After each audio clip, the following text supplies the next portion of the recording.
केंद्रीय वित्त मंत्री निर्मला सीतारमण ने आज इकोनॉमिक सर्वे 2022 पेश किया। इस इकोनॉमिक सर्वे के अनुसार देश में साल 2022-23 में 8 से 8.5% की जीडीपी ग्रोथ यानी आर्थिक वृद्धि दर का अनुमान लगाया गया है। ये 2021-22 के 9.2% के ग्रोथ के अनुमान से कम है। अब एक एक करके समझते हैं कि ये सारे टेक्निकल टर्म्स और टर्मिनोलॉजीज क्या हैं और इकोनॉमिक सर्वे और जीडीपी जैसे टर्म्स का आखिर क्या मतलब होता है। सबसे पहले बात कर लेते हैं जीडीपी की। जीडीपी देश की इकोनॉमी की हेल्थ को ट्रैक करने के लिए यूज किए जाने वाले सबसे कॉमन इंडिकेटर्स में से एक होता है। जीडीपी यानी ग्रॉस डोमेस्टिक प्रोडक्ट। जीडीपी देश के भीतर एक स्पेसिफिक टाइम पीरियड में प्रोड्यूस हुए सभी गुड्स और सर्विसेज की वैल्यू को रिप्रेजेंट करती है। इसमें देश की सीमा के अंदर रहकर जो भी कंपनीज प्रोडक्शन करती हैं उनकी वैल्यूज को भी शामिल किया जाता है।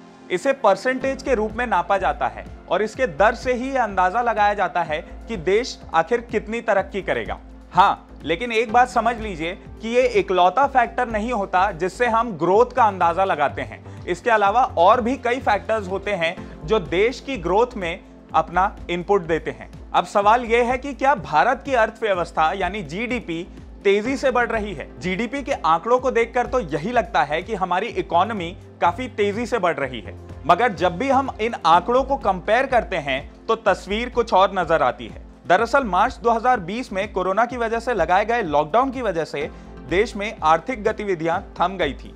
बाद में लॉकडाउन तो खुल गया, मगर फिर भी इकोनॉमी पूरी तरीके से रिकवर नहीं हो पाई थी। इसका असर यह हुआ कि जीडीपी बेस नीचे चला गया और इसे -7.3% नापा गया।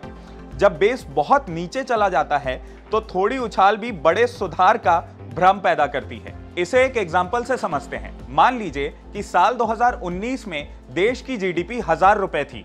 अब -7.3% के हिसाब से 2020 में ये जीडीपी घटकर 927 रुपए हो गई। अब 2021 में अगर उसमें 9.2% की बढ़ोतरी हुई है तो वो ऊपर तो गई है, लेकिन 1012 पर ही पहुंची है। यानी 2020 की तुलना में तो ये अच्छी बढ़त है, मगर 2019 से अगर इसे कंपेयर किया जाए तो ये एक मामूली बढ़त है। अब इसके बाद ये भी जरूरी है कि हम इस साल की अनुमानित जीडीपी को पिछले सालों की तुलना में कंपेयर करें।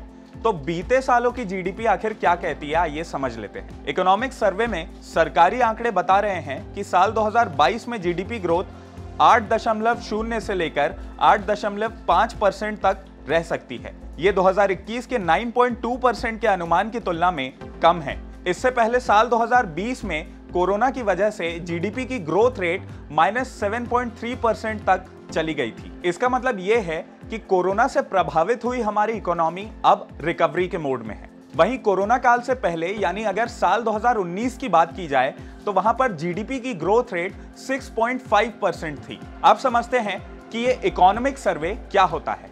भारत में ज्यादातर तादाद मिडिल क्लास फैमिलीज की हैं। ये मिडिल क्लास फैमिलीज अक्सर एक डायरी मेंटेन करती हैं। इस डायरी में सारी आर्थिक गतिविधियों का हिसाब किताब रखा जाता है। साल खत्म होने के बाद जब हम देखते हैं तो पता चलता है कि हमारा घर कैसा चला, हमने कहां कहां खर्च किया, कितना कमाया और कितना बचाया। इसके आधार पर फिर हम तय करते हैं कि हमें आने वाले साल में किस तरीके से खर्च करना है, बचत कितनी करनी है और हमारी हालत कैसी रहेगी। ठीक हमारी उस डायरी की ही तरह होता है इकोनॉमिक सर्वे। इससे पता चलता है कि हमारे देश की अर्थव्यवस्था की स्थिति कैसी है। इकोनॉमिक सर्वे में बीते साल का हिसाब किताब और आने वाले साल के लिए सुझाव, चुनौतियां और उसके सल्यूशन का जिक्र होता है। ये इकोनॉमिक सर्वे बजट के एक दिन पहले पेश किया जाता है। अब जान लेते हैं कि इस साल के इकोनॉमिक सर्वे में आखिर क्या कहा गया है। सर्वे में कहा गया है कि वैक्सीन कवरेज और सप्लाई साइड रिफॉर्म से ग्रोथ को सपोर्ट मिलेगा। आपको बता दें कि सरकार का जीडीपी अनुमान इस बात पर आधारित है कि आगे महामारी से कोई आर्थिक गतिविधि प्रभावित नहीं होगी और मॉनसून भी सामान्य रहेगा। इसका मतलब यह है कि अगर मॉनसून या महामारी का कोई प्रभाव आता है तो जीडीपी घट सकती है। सर्वे के मुताबिक रीन्यूएबल्स को प्रोत्साहन दिए जाने के बावजूद नीति आयोग के ड्राफ्ट नेशनल एनर्जी पॉलिसी के आधार पर कोयले की मांग बनी रहेगी और साल 2030 तक भारत को 130 से लेकर 150 टन करोड़ कोयले की जरूरत होगी। सर्वे के मुताबिक ई कॉमर्स को छोड़कर आईटी, बीपीओ सेक्टर वित्त वर्ष 2020-21 में सालाना आधार पर 2.26% की दर से बढ़कर करंट फाइनेंशियल ईयर में कृषि सेक्टर 3.9% की दर से बढ़ सकता है। पिछले फाइनेंशियल ईयर में यह रेट 3.6% था, यानी पिछले फाइनेंशियल ईयर में कृषि सेक्टर 3.6% के रेट से बढ़ा था। तो अगर आपके बजट, जीडीपी या इकोनॉमिक सर्वे से जुड़े कोई भी सवाल हो तो हमें कमेंट करके जरूर पूछें। अगर आपको ये वीडियो पसंद आया हो तो इसे लाइक और शेयर करना ना भूलें और IBC 24 के यूट्यूब चैनल खबर बेबाक को जरूर सब्सक्राइब करें। आज के लिए इस वीडियो में इतना ही। बने रहें खबर बेबाक के साथ।